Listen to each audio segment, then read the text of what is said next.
Sir ಯಾಕೆ ಹಿಂಗೆ ಅಂತಂದರೆ, ಓಕೆ ಸಂಗೀತ ಅವ್ರ ಬಗ್ಗೆ ನನಗೊಂದು ಒಳ್ಳೆ ಒಪಿನಿಯನ್ ಇತ್ತು. ಸತ್ಯವಾಗಿ ಹೇಳ್ತೇನೆ, ಅವ್ರು ಏನು ಅಸಮರ್ಥರಾಗಿದ್ದಾಗ ಬಹಳ ಒಳ್ಳೆ ಅದ್ಭುತವಾದಂಥ ಒಂದು ಒಪಿನಿಯನ್ ಇತ್ತು ಅವ್ರ ಬಗ್ಗೆ. ಸೊ ತುಂಬ ಚೆನ್ನಾಗೂ ಆಡ್ಕೊಂಬರ್ತಾಯಿದ್ರು. ಒಂದು ದಿಟ್ಟ ಮಹಿಳೆ, ಏನು ಗುರು ಇಷ್ಟು ಒಳ್ಳೆ ಸ್ಟ್ಯಾಂಡ್ ತೊಗೊತಾರಲ್ಲ ಅನ್ನೋ ಒಂದು ಇದಿತ್ತು ಅವ್ರ ಮೇಲೆ. ಆದರೆ ಕಾರ್ತಿಕ್ ಅವ್ರನ್ನ ಬಿಟ್ಟು ಇಮ್ಮಿಡಿಯೇಟ್ಲಿ ಹೊರಡ್ತಾರೆ ವಿನಯ್ ಅವ್ರ ಟೀಮ್ನಲ್ಲಿ. ಅಂದರೆ ನನಗೆ ಇಲ್ಲಿ ಟೀಮ್ನಲ್ಲಿ ಆಡ್ಲಿಕ್ಕೆ ಆಗ್ತಾಯಿಲ್ಲ, ಮನಸ್ಸು ಬರ್ತಾಯಿಲ್ಲ ಅಂತ ಯಾರು ತನಿಷಾ ಮತ್ತು ಕಾರ್ತಿಕ್ ಅವ್ರ ನಡುವೆ ಜಗಳ ಆಡ್ಕೊಂಡು ಹೊರಡ್ತಾರೆ. ಸೊ ಹೊರಟ್ಬಿಟ್ಟು ವಿನಯ್ ಟೀಮ್ನವ್ರಿಗೆ ಹೋಗ್ತಾರೆ. ವಿನಯ್ ಟೀಮ್ನಲ್ಲಿ ಯಾರು ಕೂಡ ಅದೇನೋ ಅಂತಾರಲ್ಲ, ಮೂಸೋದು ಇಲ್ಲ ಜಾಸ್ತಿ. ಸೊ ಮೂಸದೇ ಇದ್ದಾಗ ಏನು ಮಾಡ್ತಾರೆ, ಇಮ್ಮಿಡಿಯೇಟ್ಲಿ ಮತ್ತೆ ಅದೇ ಟೀಮಿಗೆ ಬರ್ತಾರೆ. ಬಂದ್ಬಿಟ್ಟು ಅವರ ಬೇಳೆಗಳನ್ನ ಕರೆಕ್ಟಾಗಿ ಬೇಯಿಸ್ಕೊಂಡು, ಬೆಂದಿದೆಯಾ ಅದವಾಗಿ ಅಂತ ಬೇಯಿಸ್ಕೊಂಡ್ಬಿಟ್ಟು ಶಿಸ್ತಾಗಿ ನ್ಯೂಟ್ಲಾಗ್ತಾರೆ. ಆರಾಮಾಗಿ ಬಂದ್ಬಿಟ್ಟು ಫಿನಾಲೆ ಅಂತಕ್ಕೆ ಬಂದ್ಬಿಟ್ಟು ಇವತ್ತು ಇಲ್ಲಿಗೆ ಬಂದು ನಿಂತಿದ್ದಾರೆ sir. Okay, stand, what is the stand sir?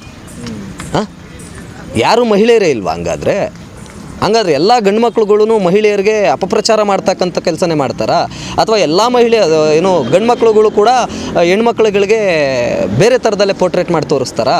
ಅಲ್ಲ, ಈಗ ವಿನಯ್ ಅವ್ರು ಮಾಡಿದ ತಪ್ಪೇ ಅಲ್ವಾ? ಯಾರು ವಿನಯ್ ಅವ್ರು ಮಾಡಿದ ತಪ್ಪಾಗಿದ ತಕ್ಷಣನೇ ಅಟ್ ಎ ಟೈಮ್ ವಿನಯ್ ಅವರು ಹೇಳಿದ್ದಾರೆ, ಇಲ್ಲ ನಾನು ಆ ಒಂದು ಟೈಮ್ನಲ್ಲಿ ಮಾಡಿದ್ದಂಥ ತಪ್ಪು. ಸುದೀಪ್ ಅವ್ರು ಹೇಳಾದ್ಮೇಲೆ ಅವ್ರು ಹೇಳಿದಲ್ವಾ? ಯಾರು ಅಲ್ಲ, ಸುದೀಪ್ ಅವ್ರು ಹೇಳಿದ್ರು. ಆ ಥರ ತಗೊಳಕೋದ್ರೆ ಇವ್ನು ಪ್ರತಾಪ್ದು 108 ಸರಿ ಸುದೀಪ್ ಅವರು ಹೇಳಿದ್ದಾರೆ. ಓಕೆ, ಪ್ರತಾಪ್ ಅವರೇ ಏನು ಮಾಡ್ತಾ ಇದ್ದೀರಾ, ನೀವು ಆಟ ಆಡ್ತಾ ಇದ್ದೀರಾ, ಸುಮ್ಮನೆ ಕೂತ್ಕೊಂಡಿದ್ದೀರಾ, ಹಾಗೆ ಹೀಗೆ ಅಂತ ತುಂಬ ಎಪಿಸೋಡ್ಗಳಲ್ಲಿ ಹೇಳಿದ್ದಾರೆ. ಓಕೆ, ಸುದೀಪ್ ಅವರು ಅವರೊಬ್ಬರ ಬಗ್ಗೆನೇ ಹೇಳಿಲ್ಲ. ಸುದೀಪ್ ಸರು ಪ್ರತಿಯೊಬ್ಬರು ಏನಂತಾರೆ ತಪ್ಪು ದಾರಿ ಹಿಡಿತಾ ಇದ್ದಾಗ ಅದನ್ನು ಸರಿಪಡಿಸ್ತಾ ಇದ್ದಾರೆ. ಸೊ ಅದೇ ಥರದಲ್ಲೇ ವಿನಯ್ ಅವ್ರಿಗೆ ಹೇಳಿದ್ದಾರೆ. ವಿನಯ್ ಅವ್ರಿಗೆ ಹೇಳಿದ ತಕ್ಷಣವೇ ಹೌದು ನಾನು ತಪ್ಪಾಯಿತು. ಮತ್ತು ಅವ್ರಿಗೆ ತುಂಬ ಕುಗ್ಗಿದ್ರು ಆ ಟೈಮ್ನಲ್ಲಿ. ಅಂದರೆ ಸುದೀಪಣ್ಣ ಹೇಳಿದಾದ್ಮೇಲೆ ಇಮ್ಮಿಡಿಯೇಟ್ಲಿ ಆ ಒಂದು ಕಿಚ್ಚನ ಚಪ್ಪಾಳೆ ಅವಳಿಗೆ ಸಿಕ್ಕಿದ್ದಾದಮೇಲೆ ಆ ಒಂದು ಬಳೆದ ಫೋಟೋ ಎಲ್ಲ ಅಲ್ಲಿ ನಿಂತಾದ್ಮೇಲೆ ಒಂದು ಕುಗ್ಗಿದ ಕಾರ್ತಿಕ್. ಸೊ ಕುಗ್ಗಿ ಅವನೊಟ್ಟಿಗೆ ಅವನು ಆರಾಮಾಗಿ ನಾರ್ಮಲಿ ಆಟ ಆಡೋದಕ್ಕೆ ಅಂತ ಬಂದ ಸರ್. ಆದರೆ ಇವಳು ಏನು ಮಾಡ್ತಾ ಬಂದ್ಲು ಸರ್? ಸಂಗೀತ ಏನು ಮಾಡ್ತಾ ಬಂದ್ಲು? ಜೊತೇಲಿದ್ದು ಅದೇನು ಅಂತಾರೆ ಗೊತ್ತಾ, ಮಗು ಥರನೇ. ಹೌದು, ನಾನು ಮಗು ಅಲ್ಲ ಅಂತಳಲ್ಲ, ಮಗುಗಿಂತ ಹೆಚ್ಚಾಗೇ ಪ್ರೀತಿಯಿಂದನೇ ನೋಡ್ಕೊಂಡಿರೋದು ಯಾರು? ತನಿಷಾ ಆಗ್ಬೋದು, ಕಾರ್ತಿಕ್ ಆಗ್ಬೋದು. ಅಲ್ಲ, ನೀವು ಹೇಳೋ ಪ್ರಕಾರ ಮಾಡ್ದಂಗೆ ಹೋದರೆ ಸಂಗೀತ ಅವ್ರು ಚೆನ್ನಾಗಿ ಆಡಿಲ್ಲ ಅನ್ನೋದಲ್ಲ ಸರ್ ಮ್ಯಾಟ್ರು. ಏನು ಗೊತ್ತಾ, ಚೆನ್ನಾಗಿ ಆಡೋದು ಬಿಡೋದು ಪ್ರಶ್ನೆ ಅಲ್ಲ. ಓಕೆ, ಯಾರು ಏನೇ ಆಡಿದ್ರು ಏನೇ ಬಿಟ್ಟರು ಮಾತುಗಳು ಅನ್ನೋದೊಂದು ಇರುತ್ತೆ ಸರ್. ಓಕೆ, ಆಡುವಂಥ ಮಾತುಗಳು ಸ್ಪಷ್ಟವಾಗಿರಬೇಕು. ಯಾರು ನಮಗೆ ಯಾವ ಥರ ಸಪೋರ್ಟ್ ಮಾಡಿದ್ದಾರೆ ಸರ್? 2ನೇ ವಾರದಲ್ಲಿ ಸಂಗೀತ ನಾಮಿನೇಟ್ ಆಗಬೇಕಾಗಿದ್ದಂಥ ಸಂಗೀತನ ಇಲ್ಲಿವರೆಗೂ ಫಿನಾಲೆ ಅಂಥದ್ವರೆಗೂ ತಗೊಂಬಂದಿದ್ದಾರೆ ಅಂತಂದರೆ ಕಾರ್ತಿಕ್ ಅವ್ರದ್ದು ಹಂಗಾದ್ರೆ ಕಾಂಟ್ರಿಬ್ಯೂಟ್ ಇಲ್ವಾ ಸರ್ ಅವಳು ಒಂದು ಸಂಗೀತ ಗೆಲ್ಲೋದಕ್ಕೆ? ಅಲ್ಲ, ಸಂಗೀತ ಅವ್ರನ್ನ ಗೆಲ್ಸೋದಕ್ಕೆ ಕಾರ್ತಿಕ್ ಅವ್ರು ಆಡ್ತಾ ಇದ್ದಾರೆ. ಕಾರ್ತಿಕ್ ಅವ್ರು ಯಾವಾಗ ಸರ್? ಅದೇ ಕಾರ್ತಿಕ್ ಅವ್ರು ಈಗ ಅಂದರೆ ಏನಂತಾರೆ, ಮಧ್ಯದಿಂದ ಅವರ ಸಂಗೀತ ಅವರ ಒಂದು ಬಿಹೇವಿಯರು ಆ ಒಂದು ಇದು ಗೊತ್ತಾಗಿದ ತಕ್ಷಣವೇ ಅವ್ರು ಆದಷ್ಟು ಅವರ ಒಂದು ಥರದಲ್ಲೇ ಆಟ ಆಡ್ತಾ ಬಂದರು. ಆದರೆ ಸಂಗೀತ ಅವ್ರು 2ನೇ ವಾರದಲ್ಲೇ ಹೋಗ್ಬೇಕಾಗಿತ್ತಲ್ಲ ಸರ್. 2ನೇ ವಾರದಲ್ಲೇ ನನ್ನ ಕೈಲಿ ಆಗ್ತಾಯಿಲ್ಲ, ಇವ್ರುಗಳ ಎದುರಿಗೆಲ್ಲ ನಾನು ನಿಂತ್ಕೊಳಕ್ಕಾಗಲ್ಲ, ನಾನು ವಾಶ್ರೂಮ್ ತೊಳೆಯೋಕ್ಕಾಗಲ್ಲ. ಬಿಗ್ ಬಾಸಿಗೆ ಹೋದ್ಮೇಲೆ ಬಾತ್ರೂಮ್ನು ತೊಳಿಬೇಕು, ಇನ್ನೊಂದು ಮಾಡಬೇಕು, ಹೋಗೋದಕ್ಕಿಂತ ಮುಂಚೆ ಯೋಚನೆ ಮಾಡಬೇಕು. ಅಲ್ಲಿಗೆ ಹೋಗಾದ್ಮೇಲೆ ನಾನು ಅದನ್ನು ಮಾಡಲ್ಲ ಇದನ್ನು ಮಾಡಲ್ಲ, ನನಗೆ ಹಂಗೆ ಹಿಂಗೆ ಅಂತ ಅಂದ್ಬಿಟ್ಟು ಹೇಳ್ಬಿಟ್ಟು ಈಗ ಕಾರ್ತಿಕ್ನ ಯಾವ ಥರ 6ನೇ ಸ್ಥಾನ ಸಾರ್. ಇವನು ಪ್ರತಾಪ್ ಇದ್ದಾನಲ್ಲ, ಪ್ರತಾಪ್ಗಿಂತ ಕೀಳು ಮಟ್ಟದಲ್ಲಿ ಆಡಿದ್ದಾನೆ ಕಾರ್ತಿಕ್. ನಾನು ಯಾರ ಪರವಾಗಿ ವಿರೋಧವಾಗಿ ಮಾತಾಡ್ತಾ ಇಲ್ಲ.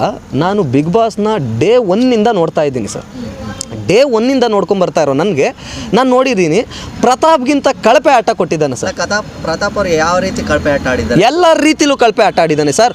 ನಿಮ್ಗೊಂದು ಮಾತು ಹೇಳ, ನಾನು ಈ ಸರಿ ಏನಾದರೂ ಪ್ರತಾಪ್ ಅವ್ರಿಗೆ ನಾನು ಫಸ್ಟು ಇದನ್ನು ಮಾತಾಡ್ಬಿಡ್ತೀನಿ, ಪ್ರತಾಪ್ ಏನು ಅಂತ ಅಂದ್ಬಿಟ್ಟು ಹೇಳ್ತೀನಿ ಸರ್. ಬರ್ತಾರೆ ಫಸ್ಟು ಆರಾಮಾಗಿ ಕೂತ್ಕೊಂಡು ಅವ್ರಿಗೆ ಎಷ್ಟು ಪ್ರೊಫೆಷನಾಗಿ ಅಂದರೆ, ಪಾಪ ಇವನು ವಿನಯ್ ನಾನು ಆನೆ ಅಂದ್ಕೊಂಡು ಇಲಿಗಿಂತ ಕಡಿಯಾಗಿ ಆಡ್ತಾ ಇದ್ದಾನೆ ಪಾಪ.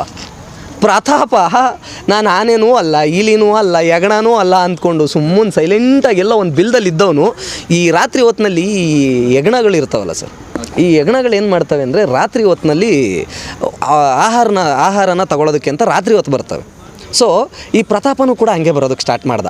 ಯಾವ ಥರ ಬರೋದಕ್ಕೆ ಸ್ಟಾರ್ಟ್ ಮಾಡ್ದ ಅಂದರೆ, ರಾತ್ರಿ ಹೊತ್ತು ಶಿಸ್ತಾಗಿ ಎದ್ದೊಳೋದು, ಅಲ್ಲೆಲ್ಲೋ ಒಂದು ಟಿಶ್ಯೂ ಪೇಪರ್ ಇಟ್ಕೊಳ್ಳೋದು, ಬರಿತಾ ಕೂತ್ಕೊಳ್ಳೋದು, ಗೀಚ್ತಾ ಕೂತ್ಕೊಂಡಾದ್ಮೇಲೆ ಏನು ಆ ಕ್ಯಾಮ್ರಾ ಎಲ್ಲಿ ಯಾವ ಲೆವೆಲಲ್ಲಿದ್ದರೆ ನಾನು ಯಾವ ಥರ ಫೋಕಸ್ಡ್ ಆಗ್ತೀನಿ ಅನ್ನೋ ಮಟ್ಟಕ್ಕೆ ಅವನು ಯೋಚನೆ ಮಾಡಾಡ್ತಾನೆ. ಅಂದರೆ ವಿನಯ್ ಆಟಗಳನ್ನ ನೋಡ್ಕೊಂಡೋಗಿ ಆಡ್ತಾ ಇದ್ದಾನ, ಪ್ರತಾಪು ನೋಡ್ಕೊಂಡೋಗಿ ಆಟ ಆಡ್ತಾ ಇದ್ದಾನ. ಅಲ್ಲ, ನೀವು ಹೇಳೋ ಪ್ರಕಾರ ಇದು ಮಾಡಕ್ಕೆ ಹೋದರೆ ಪ್ರತಾಪ್ ಅವರು ಆ ರೀತಿ ಮಾಡಿದ್ದೇ ತಪ್ಪು ಅಂತ ಏನು? ಹೌದು ಸರ್, ಅಲ್ಲಿ ಆಟ ಆಡೋದಕ್ಕೆ ಹೋಗಿದ್ದಾರಾ? ಅಲ್ಲಿ ಹೋಗಿ ಟಿಶ್ಯೂ ಪೇಪರ್ ಮೇಲೆ ಬರ್ಕೊಳ್ಳೋದಕ್ಕೆ ಹೋಗಿದ್ದಾರಾ? ಬಿಗ್ ಬಾಸ್ನಲ್ಲಿ ನೀವು ನೀವು ಆ ರೀತಿ ಹೇಳೋದಾದ್ರೆ ವಿನಯ್ ಅವ್ರು ಮಾತಾಡ್ತಾರಲ್ವಾ, ಯಾರು? ಈಗ ವಿನಯ್ ಅವರು ಸ್ವಲ್ಪ ಬೇರೆ ಬೇರೆ ಶಬ್ದಗಳಿಂದ ಸ್ವಲ್ಪ ರುಚಿಗೆ ಹೇಳ್ತಾರೆ. ಓಕೆ. ಸೊ ಆ ರೀತಿ ನಿಮ್ ಪ್ರಕಾರ ಹೇಳೋದಾದ್ರೆ ಪ್ರತಾಪನು ಕೂಡ ಅದೇ ರೀತಿ ಕೂಗಾಡಿ ಅರ್ಚಾಡಿ ಎಲ್ಲ ಮಾಡ್ಬೇಕು. ಸರ್ ಅರ್ಚಾಡೋದೇ ಅಲ್ಲ, ಪ್ರತಾಪು ಯಾವ ಗೇಮ್ನಲ್ಲಿ ಆಡಿದ್ದಾನೆ. ಮತ್ತು ಇನ್ನೊಬ್ಬರು ನನ್ನ ಈ ಒಂದು ಚಿಕ್ಕದೊಂದು ಯೂಟ್ಯೂಬ್ ಚಾನಲ್ ಇದೆ ನಂದು ಕೂಡ. ಸೊ ನಾನೊಬ್ಬ ಡೈರೆಕ್ಟ್ರಾಗಿ ಇದನ್ನು ನೋಡಿಕೊಂಡು ನಾನು ಯೂಟ್ಯೂಬ್ ಚಾನಲ್ನು ಕೂಡ ನೋಡ್ಕೊತ ಬರ್ತಾ ಇರ್ತೀನಿ ಸರ್. ನೋಡ್ಕೊಂಡು ಬರ್ತಾ ಇರಬೇಕಾದ್ರೆ ಪ್ರತಾಪ್ ಅವ್ರ ಬಗ್ಗೆ ನಾನು ಅವರ ಒಂದು ಆಟ ಆಡಿರೋದ್ರ ಮೇಲೆ ಮಾತ್ರ ಫೋಕಸ್ ಮಾಡಿ ಹೇಳ್ತೇನೆ. ಓಕೆ. ಸೊ ವಿನಯ್ ಬಗ್ಗೆ ಟಕ್ಕಂತ ಹೇಳೋದಕ್ಕೆ ಸ್ಟಾರ್ಟ್ ಮಾಡಿಬಿಡ್ತಾರೆ ಜನಗಳು. ವಿನಯ್ ಏನು ಸಾಚವಾಗಿ ಆಡಿದಾನ, ಹಂಗೆ ಹಿಂಗೆ, ಯಾರು ಇಲ್ಲಿ ಸಾಚ, ಹಂಗೆ ಹಿಂಗೆ. ಸರ್ ಸಾಚ ಬಗ್ಗೆ ಇಲ್ಲಿ ಯಾರೂ ಮಾತಾಡ್ತಾ ಇಲ್ಲ. ಓಕೆ. ಯಾರು ಒಳ್ಳೆಯವರು ಕೆಟ್ಟವರು ಇಲ್ಲಿ ಯಾರೂ ಮಾತಾಡ್ತಾ ಇಲ್ಲ. ಅಲ್ಲಿ ಮಾತಾಡ್ತಾ ಇರುವಂಥದ್ದು ಆಟನ ಆಟದ ಥರ ಆಡಬೇಕು. ಆಟ ಅಂತಂದರೆ ಅದರಲ್ಲೂ ಬಿಗ್ ಬಾಸ್ ಮನೆ ಅಂತ ಹೋದಾಗ ಅಲ್ಲಿ ಆಟದ ಕಡೆನೂ ಗಮನ ಇರಬೇಕು, ಅವರ ಮೈಂಡಿನ ಕಡೆನೂ ಗಮನ ಇರಬೇಕು, ಮಾಡುವಂತಹ ಕೆಲಸದ ಕಡೆನೂ ಗಮನ ಇರಬೇಕು.